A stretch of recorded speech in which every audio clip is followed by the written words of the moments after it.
Sejam muito bem-vindos aqui a mais um episódio do Concretiza Podcast. Aqui é onde as ideias saem do papel e viram realidade. Eu sou Fábio Moraes, host aqui do Concretiza. E aqui você aprende a liderar, empreender, gerir negócios sólidos, porque resultado bom é aquele que se concretiza. Vamos hoje para um tema aqui, um quadro do Obra em Cena, com essas duas feras aqui, Daniel Gedeon, da Grifo Engenharia, e Ari Custódio, da Custódio Soluções.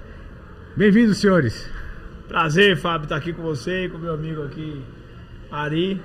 O que é que você preparou pra gente hoje aí? Rapaz, hoje vai ser porradaria. Bem-vindo, Ari. Cara, obrigado pelo convite. Acho que você coloca a questão da concretiza, realmente, se a gente não tem esses bate-papo aqui, fica mais difícil de concretizar os nossos sonhos, né? Então, a ideia é ajudar as pessoas a conseguir realizar o negócio delas. Então, cara, acompanha essas máquinas aqui, eu vou contribuir da forma que eu conseguir e vamos embora. Cara, eu acho que a construção civil é um segmento que, independente de obras similares e etc que a gente tem, cara, é um segmento muito agregador, né? Cara, a gente se ajuda muito, porque a gente já trocou de figurinha para melhorar os processos das empresas e a gente mesmo evoluir como empresários, assim. É uma coisa difícil a gente ver nos outros ramos, né? A gente tava falando outro dia, falou, cara, aqui mesmo no clube, diretamente do G4 Class aqui, vários segmentos, vários empresários, mas dificilmente você vê gente trocando figurinha do mesmo segmento, né? Isso é por conta do inimigo em comum, que é a chibatada que a vida dá na gente todo dia de obra. Então, um solidariza com o outro, não tem jeito. Senhores, eu preparei aqui algumas frases rápidas e aí eu queria que vocês trouxessem aqui a visão de vocês aqui. Primeira delas, o cliente nem sempre tem razão. Cara, assim, essa é uma frase que pra mim faz todo sentido. Que o cliente nem sempre tem razão, né? Eu vou colocar aqui o especialista do negócio. Quando você vai no médico, eu sou o cliente. Quem é o médico? O médico é o especialista. Então, se eu falar que o cliente tem sempre razão, qual é o sentido da formação do médico, né? Então, assim, a gente tem que respeitar a visão de quem estudou. Então, assim, a gente precisa ter um alinhamento ético, respeitar a necessidade do cliente, mas tem que ficar claro que ele está indo até você porque você é especialista de algo que ele não é. Então, assim, se você tem isso bem alinhado, tem processos que você consegue deixar isso já alinhado no início do processo, eu acho que não precisa chegar no ponto de discutir quem tem razão, e sim realmente alinhar para fazer aquele projeto se tornar realidade, né? Perfeito. E a gente tem que lembrar sempre que a gente é uma prestação de serviço, né? Que aí envolve toda essa questão de especialista, não é um produto de prateleira. Você comprou e o produto estava rasgado. E o cliente, óbvio, você tem que dar uma atenção a ele, está se preocupado no foco dele, mas no final do dia, você que sabe onde e como conduzir um processo de uma obra. Acho que essa analogia que a Ari deu do médico foi perfeita, e aí exemplifica o que acontece no nosso dia a dia. Várias vezes o cliente quer, faça isso, então quer fazer alguma coisa errada, e às vezes quando você está começando, você tende a ceder um pouco ao cliente. E ele cede demais, né? E sempre você vai se arrombar depois por conta disso. Depois você vai pegando uma maturidade maior no negócio e, obviamente, uma confiança também. Acho que todo empreendedor começa, vai ganhando confiança. Você entende que, na verdade, quem sabe do negócio é você, e você não vai se sujeitar à sua empresa, à sua marca, e fazer um negócio que é errado só para agradar um ou outro cliente. Boa. Eu acho que a gente, acho que lá na Decorafiche também não é diferente. A gente acabou e veio evoluindo os processos ao longo do tempo. E se teve uma coisa que a gente aprendeu, a gente sempre foi muito pró-cliente, cara, mas uma coisa que a gente aprendeu no meio do caminho é começar a falar não. Porque o cliente às vezes quer atropelar os nossos processos, e a gente sabe que vai dar errado. Muitas vezes a gente cedeu e, cara, no final dava errado. Então, se teve algo que a gente começou a olhar de uma maneira diferente, qual é o nosso botão, qual é o limite que a gente vai, para depois você poder, né, tratar e colocar as coisas. E eventualmente, se o cliente eventualmente não quer seguir daquela forma, cara, tudo bem, mas a gente não vai fazer porque não é o nosso core aqui, né? Quem se abaixa demais deixa a bunda de fora. Isso. Mas eu acho até um ponto, acho que abrindo um pouco mais esse assunto, Fábio, que a questão de você ter muita divergência com o cliente é quando você está com um produto vendendo para um cliente que é o perfil errado. Então, quando você encontra o público que precisa do seu produto, vai ter divergência, você vai ter um desalinhamento ou outro ali do escopo, você vai precisar ter às vezes uma conversa um pouco mais forte, mas não vai chegar ao ponto do desalinhamento, chegar ao nível de ter ou não razão, né? Porque se você vende um produto para um cliente que realmente não é o seu cliente final ali, ou não é o seu perfil de cliente ideal, Seu ICP, né? aí sim entra nesses atritos. Eu acho que essa ideia que o Daniel colocou, que do início você cede muito, é porque você não tem claro quem você atende. Exato. E aí você abre as pernas ou Você você vai... nem sabe que existe isso na realidade. Você e aí vai pegando tudo que dá. Aí A é verdade nesse essa. momento que as coisas começam a sair um pouquinho do planejado. Boa. Tem uma aqui que é porrada também, cara. A maior dor da obra é comunicação. Eu acho que a maior dor de todas as empresas são comunicação, né? Cara, eu já vi... Em obra isso é acentuado. Eu já vi o seguinte: um encarregado chegar para um ajudante que estava cavando uma sapata e falar assim, ó, cava aí um por um. E o encarregado sair e quando voltar, tem lá um buraco de 3 metros de profundidade cavado. Ele seguiu o que pediu, Ele né? seguiu o que Cara, pediu.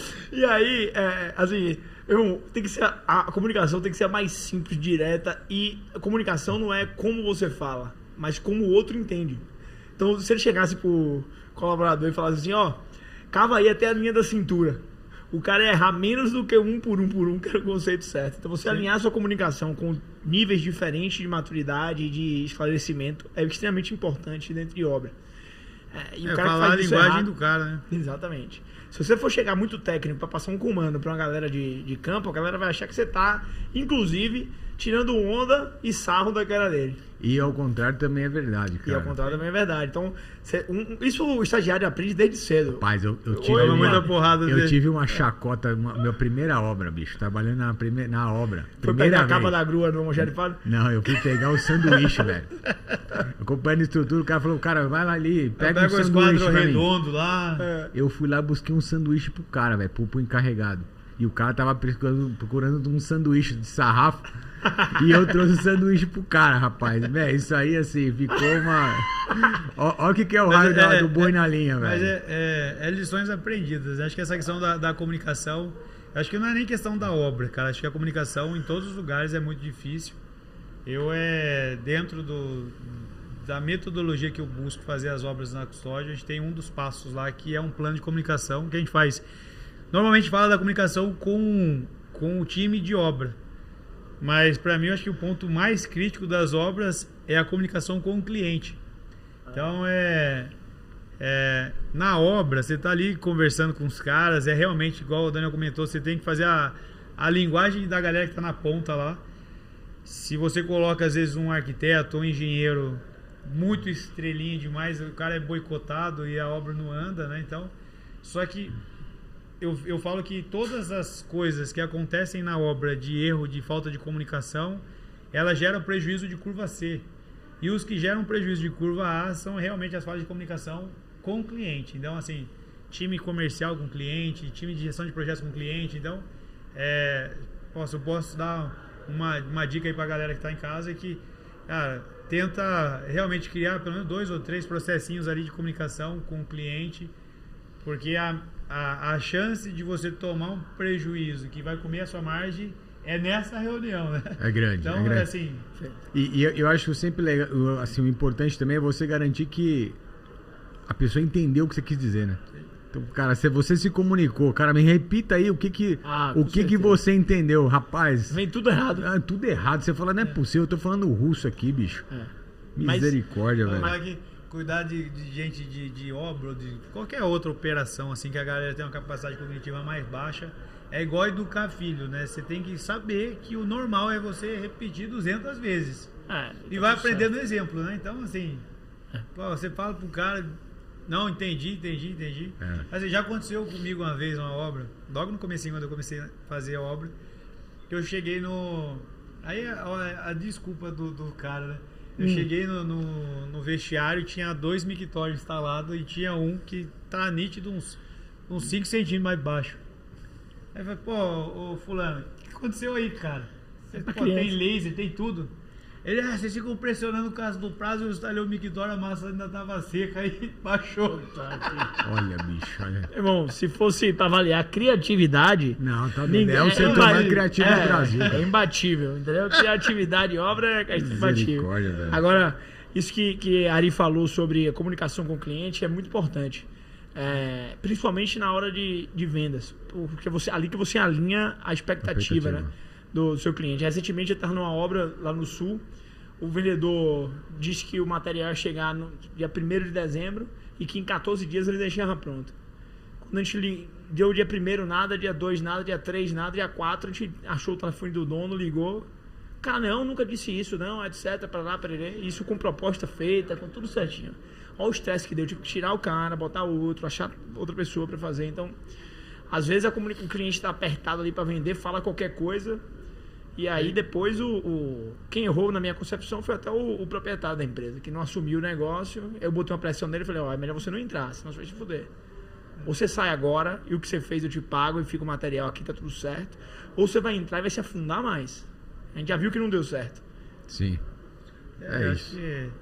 Às vezes a gente se preocupa com a comunicação que acontece debaixo do capacete lá na obra, mas o negócio que pega não é condicionado, né? Cara, na prática, eu acho que em todos os departamentos, acho que esse é o caos, é o maior caos de todas as empresas, né?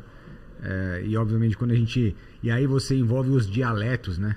Aí começam os dialetos e uma outra língua que não é o português na obra. Aí, rapaz, o negócio, cara, vai numa magnitude maluca. Bom, a próxima aqui. Vai. Progresso e ordem ou ordem e progresso? Depende do ponto de vista, né? Pode falar que eu prefiro o caos controlado, né? Vai. Cara, eu já fiz as duas coisas. Esse aí eu posso falar. Na minha concepção sempre era ordem e progresso, certo? E aí eu organizava a casa toda, contratava gente, armava setor e o crescimento não via e minha margem lá embaixo. Ia lá embaixo. E aí teve um ano que eu falei assim, capaz, quer saber de uma coisa? Foda-se. Vou levar no limite essa merda aqui pra ver o que é que vai dar. E aí vamos pra progresso, depois ordem. Irmão, eu não sabia quantos funcionários eu tinha. Deu tilt em todos os setores de controle. Eu abri mão do controle para crescer. Eu não sabia quantos funcionários eu tinha, ao certo, 100%. A gente com várias frentes de obra. Foi um ano que eu dobrei o lucro líquido, planejamento estratégico. Mas eu percebi um negócio, que é como se fosse aquele jogo de roleta russa, de revólver, você botar uma bala e rodar o revólver. Você faz uma vez isso e atira, sua chance de a bala estar ali é 1 de 6. Se você gosta disso e joga outro ano seguido, a chance de dar o tiro sair já é 2 de 6. E assim consecutivamente. Então, o meu conselho é progresso, ordem e depois progresso de novo. E nunca progresso para depois você ir para organizar a casa, que pode dar ruim. Se eu continuasse ali, me empolgasse, falava, vou fazer outro ano desse, dessa velocidade. Ao mesmo tempo, eu freiei demais, fiquei assustado, freiei demais. E aí também o resultado veio menos do que eu esperava. Então existe um equilíbrio aí que eu acho que o empreendedor vai pegando ao longo do processo. Eu participei de uma palestra da galera do segmento de óleo e gás, né? E aí estão falando que o Brasil, cara, tem uma potência de extração de gás absurda. Então muito, muito, muito forte. Só que eles estavam discutindo que o Brasil tem a extração de gás, mas não tem o gasoduto para levar o gás que está sendo extraído para o fogão da Dona Maria, né? E aí começou essa discussão lá, e o que os caras falando, o cara falou, você pega uma cidade grande, o que chega, você faz o metrô e depois você faz a cidade? Então eles falam de processo, de ordem e progresso. Quando o cara falou isso para mim, pra mim faz sentido, cara. Você cria o caos, a cidade não tem mais por onde andar, entra metrô. Que é, dentro do nosso caso das obras, acho que eu sempre fui muito fascinado por controle, dados, planejamento. E todas as vezes que eu excedi demais na parte do planejamento, eu burocratizei o negócio e eu não dei velocidade, que é o que você falou. Então, teve um ano na minha empresa que eu falei, cara, a gente vai colocar as pessoas melhores aqui na parte de gestão. E a gente começou a criar tantas etapas, tantos passos, que a minha empresa virou um labirinto. Você não sabia sair do outro lado. Então, assim, como você colocou, cara, faz o cano estourar, entendeu? Faz com o feijão com arroz. Estoura o cano, depois organiza. Assim, acho que o ponto não é você errar ou às vezes tomar um prejuízo. Qual é a sua ética ou qual é a sua ação quando der a merda. Então, assim, o cliente às vezes pode ficar insatisfeito porque uma coisa ou outra não foi entregue da melhor forma. Só que se você fizer igual esse fornecedor aqui, foi meu vendedor que fez, ou foi tal coisa que fez, você tá fudido. Cara, você tá fudido. Então, assim, você é responsável pelo negócio. Sim. 100% dos seus funcionários que estão lá dentro foi você que contratou, é alguém que você contratou que contratou. Então, a responsabilidade é sua. Então, não, ele fez completamente errado. Ele ainda brigou com o meu sócio. Ixi. Meu sócio tá estourado também. Chegou pra ele, rapaz, isso é inadmissível, etc. Porque o cara vira pra ele e fala, não, o que você combinou com o meu vendedor não vale, não. Como é que você não tem palavra se é isso, não sei o que, o cara... Loucura. Pode sair, quase te expulso da obra. Eu acho que isso é a principal lição se você quer seguir a questão de ordem e progresso, né? Então, assim, é o progresso e depois a questão da ordem. Se tiver uma postura parecida com desse cara, ele vai fazer o progresso e na hora da ordem ele não vai ter nome mais. É isso. Cara, a gente sempre falou disso internamente. A gente, como ninguém veio de vendas, então a gente era muito mais ordem do que progresso. E por muitos anos faltou cliente na empresa, cara. Você sempre muito com a margem muito pequena e muito estrangulado porque não tinha vendas, porque tinha muita ordem e não tinha progresso. Então eu acho que é uma equação, cara, difícil demais a gente poder alinhar, mas se a gente fosse colocar em percentual, eu acho que a gente dedicaria 70% a progresso, 30% a ordem. Aí, eventualmente, no ano que vem você muda, né? Inverte. Mas é sempre assim, cara. Tem que ter um pipeline, avenidas de crescimento claríssimas, porque sem cliente, sem caixa, todo mundo quebra, né? E até a questão da ordem mesmo. Cara, às vezes eu uma brinca e falo que, eu sou o rei da analogia, mas eu gosto de fazer esse tipo de comparativo, né? Claro. Eu assisti uma aula de como tratar trauma de abdômen, às vezes por impacto ou por uma perfuração, e eles faziam uma cirurgia perfeita no abdômen do cara. Passava 1 ou 2 dias, o paciente ia a óbito. Eles tentar entender por quê. Como era uma cirurgia demorada, eles estavam tratando todos os ferimentos do abdômen, os órgãos ficavam muito tempo expostos. E aí mudou a dinâmica da cirurgia de abdômen. Falei, cara, a gente só vai tratar o que leva a óbito. Trata o que leva a óbito, o cliente estabelece novamente a sua saúde clínica, aí sim a gente abre em um outro momento e cuida dessas outras coisas. Então, na empresa, cara, é a mesma coisa. Progresso. O que vai te levar a óbito? É isso que você vai cuidar. Perfeito. Questão jurídica, uma questão tributária, algo que você não consegue enxergar. Cuida desse negócio. Todos os outros problemas eles vão existir, mas se você tentar resolver todos de uma vez, você vai ficar tanto tempo exposto. Tem que fatiar o boi. É isso. Perfeito. Boa. Tem mais uma boa aqui, ó. Retrofit é mais difícil que construir do zero. Porra. Rapaz, é mais desafiador. Eu não falo mais difícil. Por quê? Dá um exemplo que acontece comigo toda hora. Bom, tinha que fazer um galpão, 15 mil metros. O cliente queria tirar um galpão abandonado, 1950. E o cliente queria tirar 4 pilares desse galpão. Um telhado de madeira. Que ninguém sabia que madeira era e nem se fizeram algum estudo ou não.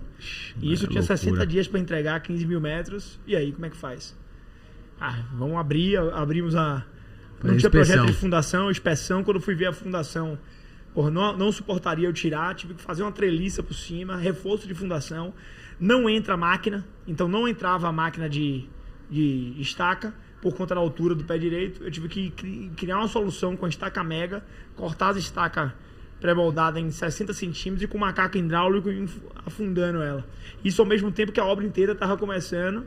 E aí, reforço da sapata, botamos a treliça em cima e conseguimos tirar os pilares. Agora, imagine a emoção que foi.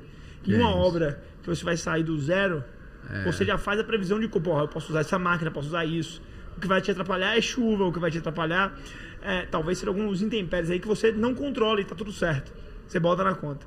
Agora, às vezes você tem um desafio de pegar um negócio, você não sabe o que foi feito, não tem histórico nenhum e você tem que descobrir lá.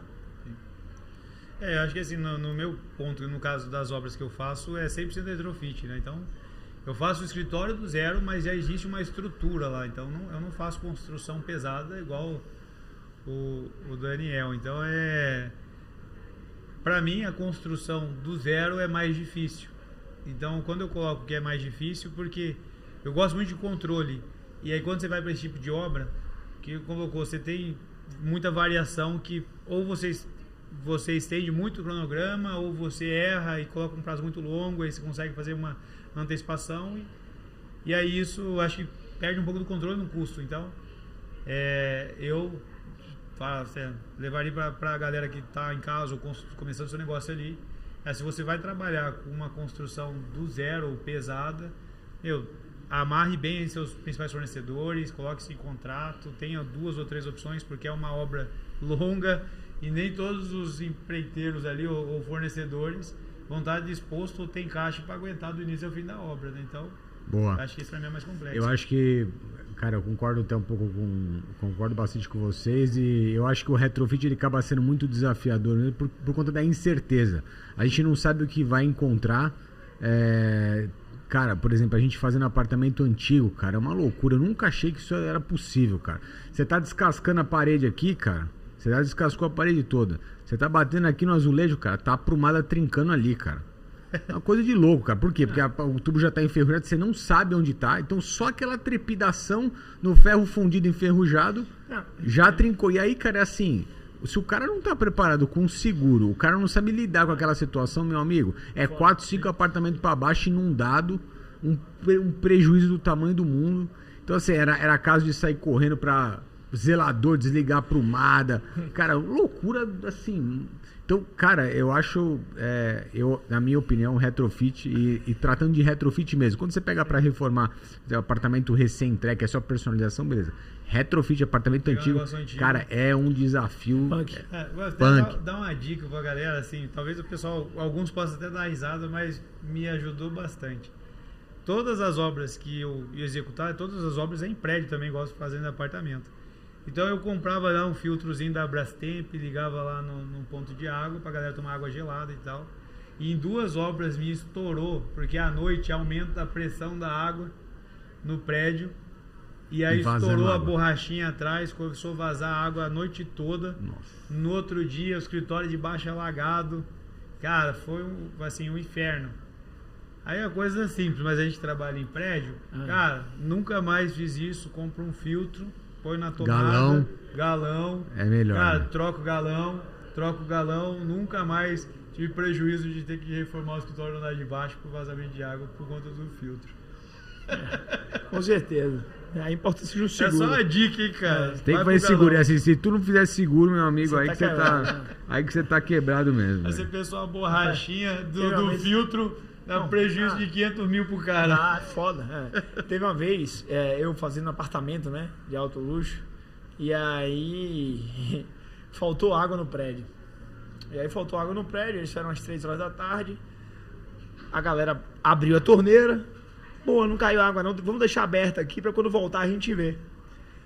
Deu 5 horas, a galera foi embora e a torneira aberta. Essa água voltou 8 horas da noite. Rapaz. Nego me ligando. Desceu água do 12º até o 2º andar. Duas placas de elevador queimadas. Nossa. Eu me joguei lá de madrugada, de quase 10 horas da noite com outro engenheiro, limpando com rodo, passando, pegando pano, dobrando, torcendo dentro de balde de lixo. Rapaz, inferno. Perrengue, velho, perrengue. Mas com certeza, se você tem algum, por exemplo, esse tipo de solução, cara, são coisas tão simples, cara, que você no dia a dia... Cara, a gente teve que montar um procedimento pra fazer obra antiga, cara. Apartamento de obra antiga tem que ser um procedimento, cara. Você não faça, o cara, você vai quebrar um banheiro, vai descascar. Você não começa aquele negócio antes de desligar a prumada inteira pra, vai xingar pra... Beleza, cara. Enquanto não fizer, então, são algumas pequenas dicas que você economiza um tempo danado aí. E um relacionamento, né? E óbvio, você mantém um relacionamento muito mais sadio, né? Sim. Senhores, acho que tinha assunto pra gente poder ficar falando aqui mais uma eternidade de tempo. Com certeza. É bom demais estar com vocês aqui de novo. Ô, DG, como é que o pessoal te acha aí? Então, para quem quiser me acompanhar nas redes sociais, é danielg.grifo. Isso aí no Instagram e @grifo engenharia. E no YouTube, Daniel Gedeon. Boa. Vai lá, Ari. Bom, galera, então quem quiser me seguir, Custódio _ Ari, quem quiser não, segue aí, senão a sua obra pode ser que não fique tão boa, hein?